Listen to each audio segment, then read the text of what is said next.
Alright folks, Pliskin by 51mm here. I'm doing a video today on my SIG Tango MSR on my M1A or M14A4. Do keep in mind, if you hear coughing in the background, it's my crazy neighbor. And you might hear him start screaming because he hears me out here. So he's probably going to try and do some stupid shit to mess with me because he's fucking insane. But anyway, I figured I'd do this video on my new SIG Tango MSR. I had done this video earlier with my cell phone, but I could not get it to upload to YouTube. I tried 2 times in a row and it just wouldn't upload. So I had to break out the big camera.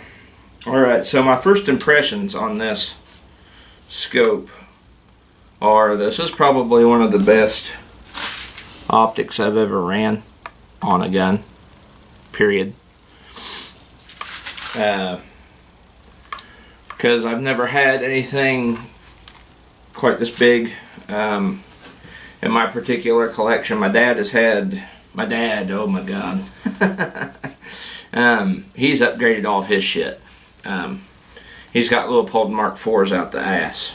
I did one video where I shot his Remington 700 308, and where he put a new Mark IV on it too, a 525 Leopold Mark IV on his 308. So that'll be up soon. I haven't been able to upload much of anything at all, simply because I've been running the roads the last few days like a madman. Haven't had no time. So but for my personal collection, this being the first 30mm anything I've owned, scope wise, this thing is badass. To answer Mr. Gears and Guns question about the eye relief, but right where my head is at is the eye relief on it. In fact, I kind of have to put the stock a little bit closer in. But it's got good eye relief. It starts about right there and then gets better the closer you get. But about right here is where the eye box starts to shrink. So, eye relief on this thing is badass. The windage and elevation is pretty good too.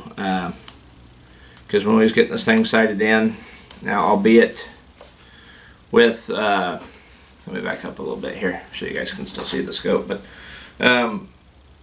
when I first got out and with this optic on it, it was hitting way far right, the shells were. Then I brought the windage over to the left like 10 clicks, and then I was hitting on the other side of the board. But that's how much clicks this thing has. It is 0.5 click adjustment all the way. Both windage and elevation. So basically what I'm saying is, even with this rail, me and my dad got it squared up, this AMS rail, we got it squared up as close as we could get it. But it's still kind of crooked on the gun, like canted one way. But we got the elevation and windage, and this is so nice, or so fine, that we corrected. We didn't need to do anything else to, you know, get it to where it's hitting dead on at 100 yards. So that's a plus. But all in all, this thing is pretty damn good scope. It's got really good glass too. Probably some of the best glass of any of the scopes I own, because most of the scopes I've got are, albeit old scopes. I haven't really bought anything optic wise for my scoped rifle, simply because I've been focusing on building up my close range guns like the M14A4 here and my M70 Z-Pap and the St. Victor. So that is why I haven't put no modern scopes on it, or on my other guns like my M14 loaded, my M1A loaded, or my DPMS Oracle. But I will. Just give me time. Weight. weight distribution, this thing is that scope has balanced my M1A out, or this M14. It's an M1A, but my designation M14A4. It's balanced it out, all the weights right there in the middle now. And I will need to replace the scope mount, because that is a 1.5 35-inch height scope rail, one-piece mount. Now for an AR-15 that would be perfect, but with this rifle I get kind of a chin weld. See, I have to do that with my face to get it to hold up, or to get my eye level. But yeah, it's I could get it lower, get lower scope rings for it. The throw on the lever on the magnification wheel is very stiff right now still, and that 6 power, this thing has like purple mirage that appears in your eye relief. You have to get closer to it when you're on 6 as well. I just noticed that.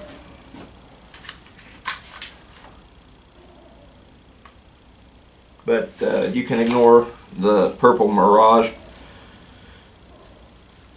And here on, like, what is this?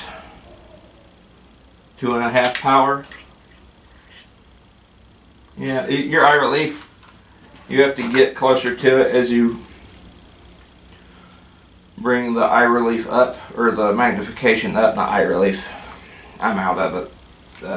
I had a hell of a time going to sleep last night, and I haven't really woken up, if that makes sense. So the higher in the magnifications you go, the closer you got to get to the scope back here, but you can do it. It's not that bad. And it did come with this knob here on the magnification ring. Came with the scope caps too, which is nice. But I'm going to lower that down, bring the scope down closer to the receiver. That is the rule of thumb with M14s. You want the scope closer to as close to the receiver as you can get it. Especially on traditional style stocked M1As that have the traditional curvature rifle stocks. And the scope cap lockup, pretty tight too. I mean, you're not going to flip, these ain't going to flip open on their own like if you bump something. You have to really push on them with your finger,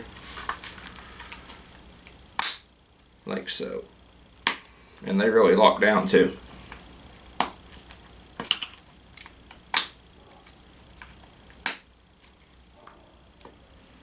As for illumination, I just like to crank it to 11.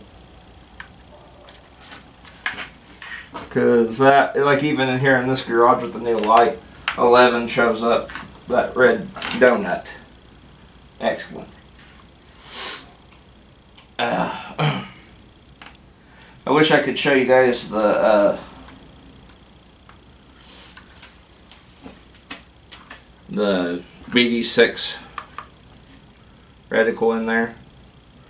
I might be able to. I have to think of something here.